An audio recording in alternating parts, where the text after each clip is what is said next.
Hello दोस्तों, चीनी यानी शुगर हम लोग रोज खाते हैं, फिर चाहे कॉफी में हो या मिठाई में हो। पर क्या आपने कभी सोचा है कि आखिर दानेदार सफेद चीनी किस चीज से बनती है और फैक्ट्री में इसे कैसे बनाते हैं? तो चलिए जानते हैं इस कमाल की वीडियो में कि चीनी यानी शुगर कैसे बनती है। इसलिए वीडियो को बिना स्किप किए एंड तक जरूर देखना दोस्तों।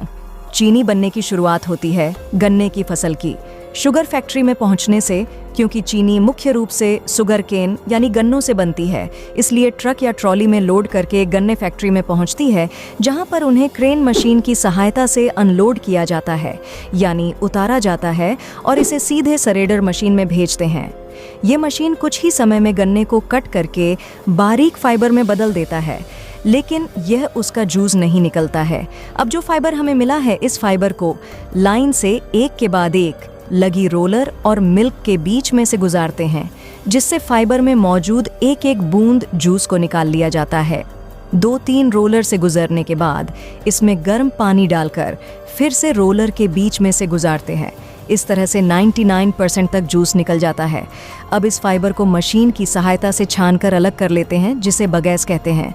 लेकिन यह बगैस वेस्ट नहीं होता, बल्कि इसे जलाकर ही फैक्ट्री की सारी ऊर्जा और बिजली बनाई जाती है। इस तरह से फैक्ट्री ऊर्जा के लिए आत्मनिर्भर हो जाती है। अब इस प्रक्रिया से निकली जूस को छानकर बड़ी बड़ी टंकी में इकट्ठा कर लेते हैं, जिसे हम रो जूस कहते हैं। अब इस रो जूस को लैब टेस्ट के लिए भेजते हैं, जहां पर उसका केमिकल कंपोजिशन और शुगर कंटेंट चेक किया जाता है। लैब टेस्ट के बाद जूस को रिएक्शन टैंक में भेजते हैं, जहां पर इसमें ज़रूरत के अनुसार क्ले यानी चूना डालते हैं और साथ साथ सल्फर गैस भी छोड़ते हैं। इन सब को फिर मशीन की सहायता से 5-6 घंटे के लिए मिलाया जाता है। इस दौरान ब्लीचिंग और अल्कलिसेशन की प्रक्रिया होती है, जहां से फिर इसे गैलरीफायर टैंक में भेजते हैं। वहां पर इसे टैंक में भरकर छोड़ देते हैं और कुछ समय बाद सारा कीचड़ नीचे बैठ जाता है सेडिमेंट के रूप में, और साफ पीला जूस ऊपर रह जाता है। अब इस साफ जूस को कचरे से अलग करके भेजते हैं इवेपरेटर्स में। जूस को तब तक भेजा जाता है जब तक यह एक गाड़ी सिरप में न बदल जाए।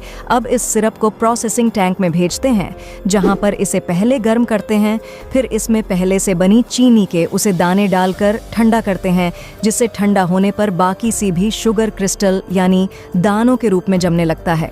इस दौरान सैंपल लेकर इसका टेस्ट भी करते हैं, ये चेक करने के लिए कि क्रिस्टल कैसे जम रहे हैं। जब ये सिरप ठंडा हो जाता है, तब इसमें 2 तरह की चीज होती है। शक्कर यानी शुगर की क्रिस्टल और मोलेसिस गुड़ की तरह दिखने वाला लिक्विड होता है, लेकिन यह गुण नहीं होता। अब इस सिरप को सीरीज में लाइन से लगी सेंट्रीफ्यूजीज मशीन में डालते हैं। ये मशीन 20 मिनट में 1000 से 2000 बार घूमती है। इस मशीन में एक बार ही ठंडी लगी होती है, जिससे शुगर की क्रिस्टल बाहर नहीं निकल सकती, लेकिन इसको भी 2-3 बार सेंट्रीफ्यूजीज मशीन से गुजरती हैं, जिससे ज़्यादातर शुगर की क्रिस्टल निकल जाएं। अब इन शुगर क्रिस्टल को इकट्ठा करके पाइप की सहायता से ड्रायर में भेजते हैं, जहां पर इसे हल्के गर्म वातावरण में सुखाया जाता है। अब हमें हल्के भूरे रंग की यानी ब्राउन कलर की शुगर यानी चीनी मिल जाती है, जिसे रोस्ट शुगर कहते हैं। लेकिन अभी यह उस तरह की सफ़ेद नहीं होती। जिस सफ़ेद चीनी का इस्तेमाल हम लोग करते हैं, उसी डिफाइंड शुगर कहते हैं। रोज शुगर कैन रिफाइंड शुगर बनाने के लिए रोज शुगर को डिस्टिक वाटर यानी पानी में अच्छी तरह से घुल लेती है, ताकि सारी क्रिस्टल अच्छे से घुल जाए। फिर उसी सैंड एंड ग्रेवाल फिल्टर से गुजरती है, जो इसमें मौजूद रेत और कंकर आदि को छानकर अलग कर देता है। वहां से फिर इसी टैंक में भेजते हैं, जहां पर चीनी को सफ़ेद करने की प्रक्रिया होती है। भारत में इस प्रक्रिया के लिए ज़्यादा सल्फर डाइऑक्साइड गैस का इस्तेमाल होता है या फिर एक्टिवेटेड कार्बन का उपयोग करते हैं, लेकिन उस जैसे कई देशों में बोनचार का उपयोग करते हैं, जो कि पशुओं की हड्डियों से बनता है। इसलिए भारत में मिलने वाली ज़्यादातर शुगर डबल सल्फर टी सैन मैटर्स के द्वारा साफ की जाती है, जो कि एक सस्ता और शाकाहारी तरीका है। चीनी को सफ़ेद करने पर इस वजह से कुछ सल्फर चीनी में रह जाती है, जो स्वास्थ्य के लिए नुकसानदायक होती है।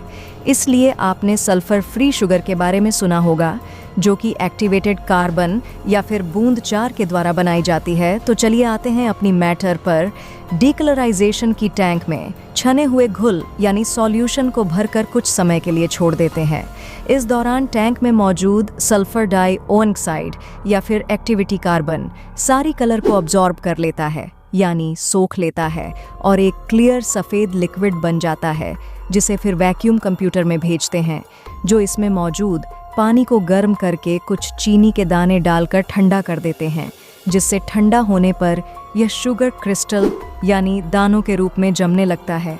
अब एक बार दोबारा इसे सेंट्रीफ्यूजीज मशीन में डालते हैं, जिसमें बारीक छन्नी होती है, जिनसे चीनी यानी शुगर के क्रिस्टल नहीं निकल सकते, लेकिन पानी और मॉलेस्ट की बची हुई पार्टिकल्स निकल जाती हैं, क्योंकि यह मशीन बहुत तेज़ी से घूमती है, जिस कारण सेंट्रीफ्यूगल फोर्स जनरेट होता है और सिर्फ वाइट शुगर क्रिस्टल यानी सफ़ेद चीनी की धनी रह जाती है, जिसे फिर घूमते हुए रोटेटिंग ड्रायर मशीन में भेजते हैं, जो इसमें मौजूद नमी को अलग कर देता है और जो शुगर क्रिस्टल यानी दाने आपस में चिपकी रहती हैं उन्हें भी अलग कर देता है।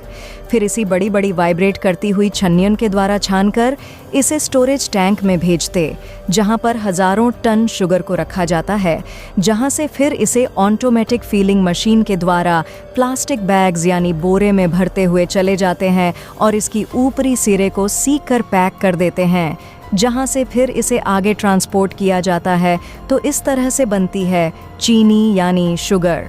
इसके फल स्वरूप चीनी का उत्पादन प्रत्येक मार्केट में उपलब्ध कराया जाता है, जिसके फलस्वरूप इस चीनी का प्रयोग हम मीठे के रूप में करते हैं।